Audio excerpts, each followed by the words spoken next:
Her name is Yuki. She's 42 years old, lives in Osaka, and manages her family's finances from a notebook on the kitchen table. In 2017, she bought Bitcoin at the peak. She lost half her investment. She swore she'd never touch crypto again. She put everything back into her savings account at 0.001% interest. Last Tuesday, she opened her bank statement. Inflation, 2.9%. Her savings account, 0.01%. She did the math.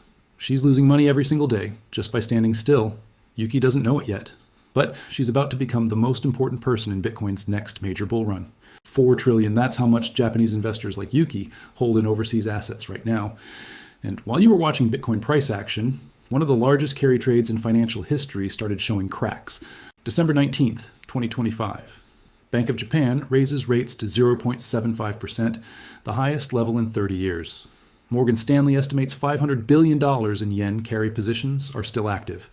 BCA Research calls it a ticking time bomb. And here's what almost nobody is connecting.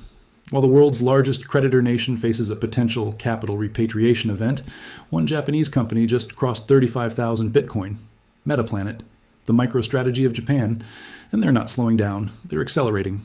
This isn't speculation, this is documented capital flow mechanics, public company filings, Bank for International Settlements data, Ministry of Finance statistics, you can verify yourself.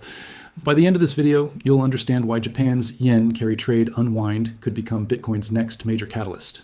Not someday, right now, in 2026. But first, I want to know where you're watching from. Drop a comment right now. What city? What time is it where you are? I want to see how global this community is. New York, London, Tokyo, Singapore? Let me know. And if Yuki's story already sounds familiar, if you or someone you know is in the same position, watching savings erode to inflation, hit that like button immediately. Because what I'm about to show you is how the largest carry trade in modern history could flood capital into the scarcest digital asset on Earth.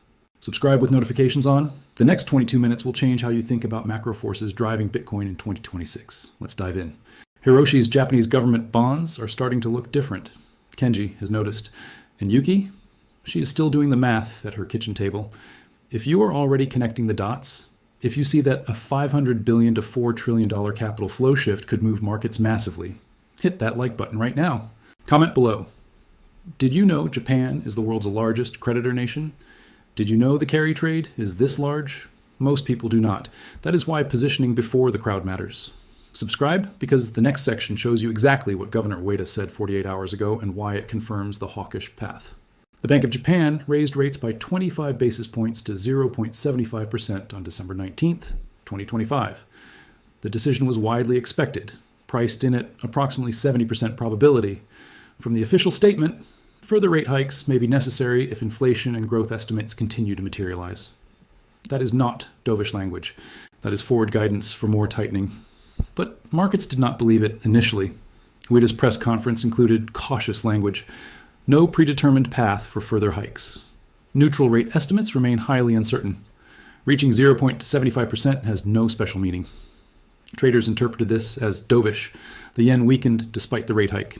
USD JPY pushed toward 156 to 157. Think about what that means for Hiroshi. He is watching the yen weaken. His overseas investments, measured in yen, are worth more on paper. Everything looks fine. This is exactly why he keeps changing the subject when Kenji brings up Bitcoin. But Kenji is watching something else entirely. 48 hours ago, on February 16th, 2026, Governor Ueda met with new Prime Minister Sanae Takaichi. Her administration favors fiscal expansion and a weaker yen, the Sanaenomics playbook modeled after Abe's approach. 48 hours ago, Governor Ueda met with new Prime Minister Sanae Takaichi. Her administration favors fiscal expansion and a weaker yen, following the Sanaenomics playbook modeled after Abe's approach. After the meeting, Ueda stated, "It was a routine exchange of information about economic and financial conditions. There was no special request from the government regarding monetary policy." Translation: the Bank of Japan remains independent. Core CPI has been above the 2% target for 44 consecutive months. In November 2025, it reached 2.9% year over year. Wage growth is finally becoming self-sustaining. Bank of Japan. Board member Kazuyuki Masu stated on February 6, 2026, further interest rate hikes will be necessary to complete Japan's monetary policy normalization. The next Bank of Japan meeting is March 19, 2026. Consensus points to another 25 basis point hike by April to June 2026, reaching 1.00%. By the end of 2026, rates could potentially reach 1.25% or 1.5%. Long-term neutral rate estimates range from 1.5% to 2.0% by 2027. At 0.75%, borrowing yen is still cheap. But the trajectory matters more than the absolute level. If Japanese rates hit 1.25% and United States rates are at 3.5%, the differential narrows from 3.5% to 2.25%. This represents a 36% reduction in carry profitability. BCA research stated on February 10, 2026, the yen carry trade is a ticking time bomb. Hiroshi's comfortable certainty is built on a foundation that is cracking. If you are understanding why this matters, hit that like button. Drop a comment. Do you think the Bank of Japan will actually get to 1.5% rates by 2027? Or will political pressure stop them? Subscribe, because next I'm showing you what is happening in Japanese government bond markets right now. This is where Hiroshi's strategy gets complicated. On February 16, 2026, the 30-year JGB yield hit 3.485%, up 5 basis points intraday. The 40-year JGB yield reached 3.725%, up 7 basis points. The 10-year JGB yield is between 2.29% and 2.35%, after peaking at 2.38% in January. These are the highest yields since 2013. 1 year ago, 10-year JGBs were yielding approximately 1.0%. The curve is steepening. The 5-year to 30-year spread widened by 49 basis points over 17 days in late January. This bear steepening signals that long-term rates are rising faster than short-term ones. It reflects fiscal stress and growing inflation concerns. Japan's government debt is 236% of GDP, the highest in the developed world. Annual debt servicing costs are rising 10.8% year over year, while nominal GDP growth struggles to exceed 1%. The Ministry of Finance raised its assumed interest rate for fiscal year 2026 to 3.0%, the highest in decades. Hiroshi holds overseas assets, United States treasuries and foreign equities that were attractive when JGBs yielded almost nothing. Now JGB yields are climbing. The domestic option is becoming competitive, but repatriating means converting dollars back to yen. If the yen strengthens while he is holding those dollar assets, he loses money on the currency conversion. He is caught. Japan holds $1.14 trillion in United States treasuries, the largest foreign holder. The nation holds $6 trillion total in foreign securities. It has $3.7 trillion in net external assets. Even a partial repatriation of 5 to 10% would represent $300 billion to $600 billion flowing back to Japan. Societe Generale stated on February 2, 2026, foreigners have recently been the only major buyers of longer-term JGBs. That is a fragile situation. Where does repatriating capital go? JGBs are one option, but capital also flows towards scarce assets that hedge fiscal stress, like gold, and like Bitcoin. This is when Hiroshi's conversation with Kenji gets very different. Because now it is not just Kenji's opinion versus his uncle's tradition, it is math. Comment below, do you own any Japanese yen? Have you ever traded the USD JPY pair? Or are you purely a Bitcoin holder watching macro from the sidelines? Kenji spotted what I'm about to show you early. Let me show you why he is right. Hit that like button. Subscribe, because the next section reveals Metaplanet's strategy. When Kenji first told his uncle Hiroshi about Metaplanet in late 2024, Hiroshi laughed. A company that holds Bitcoin as its main asset? That is not a company. That is a gamble. Today, Metaplanet holds 35,102 Bitcoin. It is worth between $2.4 billion and $3 billion. It is the fourth largest corporate Bitcoin holder in the world. Hiroshi has not laughed recently. As of January 1st, 2026, they hold 35,102 BTC. The average purchase price is approximately $102,000 per Bitcoin. Only 3 companies hold more. MicroStrategy with 528,185 BTC, Marathon Digital with 52,477, and Gadesint with 43,514. In April 2024, they pivoted to a Bitcoin treasury strategy with 1,762 BTC. By the end of 2024, they had approximately 10,000 BTC. In October 2025, they crossed 30,000 BTC. On January 1st, 2026, they reached 35,102 BTC after a 4,279 BTC purchase. That is a 20-fold increase in less than 2 years. Analyst Adam Livingston stated on January 4th, 2026, Bitcoin's performance in yen terms significantly outpaces its dollar-based return. Since 2020, Bitcoin measured in JPY has gained far more than Bitcoin measured in USD, Metaplanet finances. Bitcoin purchases using yen-denominated instruments, bonds and shares, with coupons below 5%. Because those obligations are paid in a weakening currency, the real cost of servicing them declines when measured against Bitcoin. This is exactly the structural advantage Kenji tried to explain to Hiroshi. It is not just buying Bitcoin. It is using yen weakness as leverage. Metaplanet's cost of capital advantage is structural, not temporary. CEO Simon Garovich stated on February 6, 2026, "We will steadily continue to accumulate Bitcoin. The target is 100,000 BTC by the end of 2026. Long-term, they aim for 210,000 BTC by the end of 2027, 1% of Bitcoin's total supply. Under Japanese accounting rules, unrealized losses must be recognized immediately. Metaplanet reported $679 million in impairment losses in 2025. These are paper losses, not cash losses. They have not sold. This is the part that still makes Hiroshi nervous. But Kenji points to one number. The stock is up 14% year-to-date in 2026, despite those losses. Michael Saylor has publicly praised the strategy. Hiroshi still has not bought Bitcoin. But for the first time, he has not changed the subject. If you are realizing that a publicly traded Japanese company with $3 billion in Bitcoin is proof of concept for the yen to Bitcoin capital flow, smash that like button. Comment, did you know Metaplanet existed before this video? Subscribe, because next we bring it back to Yuki, and why retail investors could be the next wave. Remember Yuki, at her kitchen table with her notebook? She is what markets call Mrs. Watanabe, the nickname for Japanese retail investors, representing households managing family savings with precision and caution. In 2017, it was people like Yuki who drove Japanese yen to account for approximately 40% of global Bitcoin trading volume. Retail investors flooded into crypto seeking yields that domestic savings accounts could not provide. Bitflyer and Coincheck were overwhelmed. Then the crash came. Yuki got burned. She retreated. Now it is 2026. Let us look at Yuki's situation. Her savings account offers near zero interest. Inflation is running at 2.9%. Real interest rates are deeply negative. Metaplanet's success is national news in Japan. It validates Bitcoin as a legitimate treasury asset, not just speculation. The exchanges are there. The wallets are there. The cultural familiarity is there. The 2017 Yuki bought Bitcoin because of FOMO, fear of missing out. The 2026 Yuki is considering Bitcoin because her savings are quietly being destroyed. That is a fundamentally different and more durable motivation. Critical data point. Bitcoin currently trades at roughly the same price on Japanese exchanges as globally. No Japan premium exists yet. That means retail is not panic buying. We are still early. When that premium appears, if it appears, it will be the signal that Yuki and millions like her have entered the market. Put yourself in Yuki's position. Your savings account yields 0.001%. Inflation is 2.9%. Japanese government bonds offer 3%.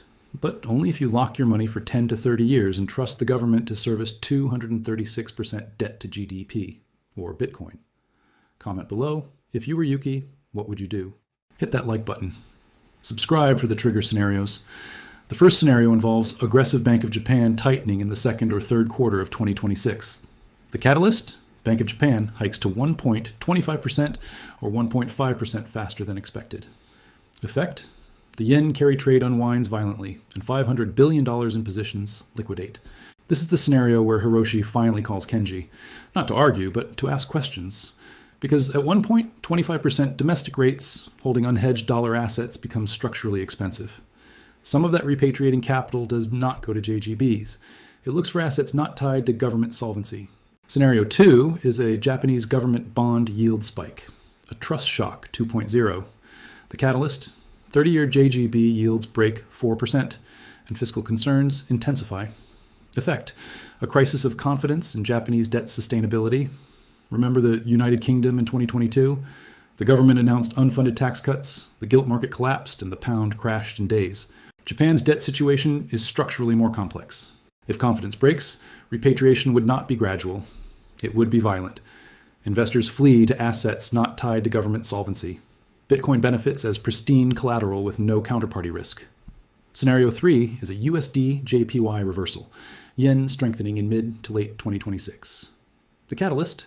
The Fed cuts rates aggressively while the Bank of Japan holds or hikes. Effect: USD JPY drops from the 155 to 157 range down to 140 to 145. This is the scenario where Hiroshi's overseas investments, measured in yen, start showing real losses. Repatriation accelerates. Some capital rotates to Bitcoin as a yen-denominated store of value. Scenario 4 is a global risk-off event. The catalyst? A geopolitical shock, banking crisis, or equity crash. Effect? Carry trades unwind across all currencies. This is the August 2024 scenario, but bigger. Because the Bank of Japan is already hiking, position sizes are already under stress, and the trigger only needs to be a surprise. There are $4 trillion to $6 trillion in Japanese foreign assets. Rising domestic yields meet the institutional proof of concept in Metaplanet. Even a 5% shift in asset allocation toward alternative stores of value represents $200 billion to $300 billion. If just 1% flows to Bitcoin, that is $2 billion to $3 billion in new demand. Bitcoin's total market cap is approximately $1.4 trillion, and the liquid supply is much smaller. $2 billion to $3 billion in sustained buying pressure over 6 to 12 months is structurally significant. We are not in the flood yet. Yuki is still at her kitchen table doing math. Hiroshi is still skeptical. Retail has not followed Metaplanet's lead. But the direction is clear. The incentives are aligning. Comment. What is your timeline estimate? When do you think we will see clear evidence of Japanese capital flowing to Bitcoin? 6 months? 12 months? Never. Hit that like button. Subscribe for the final section. This is your personal dashboard. The same signals Kenji uses. Watch Bank of Japan. Rate decisions. The next meeting is March 19th, 2026. If they hike above 1%, the carry trade math breaks decisively. Monitor the USD JPY exchange rate. If it breaks below 150, the carry trade unwind accelerates. This is the single most important number. Watch JGB yields. 30-year yields above 4% is your stress signal. 10-year yields above 2.5% is your fiscal concern alarm. Track Japan TIC data. Watch for consistent declines in Japanese holdings of U.S. Treasuries of $3 billion to $5 billion or more for 3 consecutive months. That is your repatriation evidence. Monitor Metaplanet holdings. If they hit 50,000 BTC or more, others will follow. Watch Japanese exchange volumes. A Bitflyer BTC JPY surge to 2,000 or 3,000 BTC per day signals retail entering. That is when Yuki picks up the phone. This is not a first quarter 2026 story. This is a 12 to 24 month structural shift. The Bank of Japan will not normalize overnight. But by late 2026 or 2027, if the Bank of Japan is at 1.5% or more and JGB yields are 3.5 to 4%, the capital flow dynamics will be undeniable. Hiroshi will have that conversation with Kenji. This time, Hiroshi will start it. And Yuki? I think Yuki will already be positioned. Final question. Comment below. Are you adding to Bitcoin positions based on this macro thesis? Are you tracking Bank of Japan meetings and JGB yields now? Do you think Metaplanet will hit 100,000 BTC by the end of 2026? And tell me in the comments, are you more of a Hiroshi, a Kenji, or a Yuki? That might tell you everything about where you are in this cycle. If this deep dive added value, hit that like button one final time. Subscribe because the next video covers central bank gold buying and the BRICS currency system. Let me tell you how these 3 stories end. Yuki closes her bank statement, opens her laptop, and starts researching Metaplanet. Not because she is chasing gains, but because the math of staying still has become worse than the math of moving. Kenji forwards a Bloomberg article to his uncle Hiroshi. The headline, JGB 30-year yields hit 4% for first time since 2007. Hiroshi reads it twice, then he calls his nephew. And Metaplanet? They just announced their 22nd consecutive Bitcoin purchase. They are ahead of schedule for 100,000 BTC by year end. These are not fictional outcomes. They are the logical conclusions of everything we have covered in this video. $4 trillion to $6 trillion in Japanese foreign assets. The largest carry trade in modern finance. A central bank hiking to 30-year highs. Government bond yields spiking to levels not seen since 2013. And in the middle of it, a publicly traded company accumulating 35,102 Bitcoin and aiming for 100,000 by year end. Bitcoin sits at the intersection of these forces. Scarce, digital, and with no counterparty risk. It is accessible to Japanese investors through established exchanges and now through a publicly traded treasury company. We are not in the flood yet. Yuki is still thinking. Hiroshi is still skeptical. But the incentives are aligning. One last time. Drop a comment.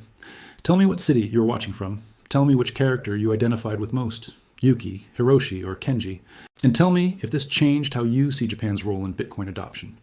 Hit that like button if you got value from this macro deep dive. Subscribe, because I am building a series on macro catalysts for Bitcoin in 2026. The yen carry trade is one. The next video covers BRICS, central bank gold buying, and the United States dollar's declining reserve status. The smart money does not wait for CNBC. They watch capital flows, interest rate differentials, and structural incentives. Japan holds $4 to $6 trillion in foreign assets. Hiroshi holds some of them. Yuki is watching what happens next. The only question is, where do you stand? Thanks for watching. See you in the next one.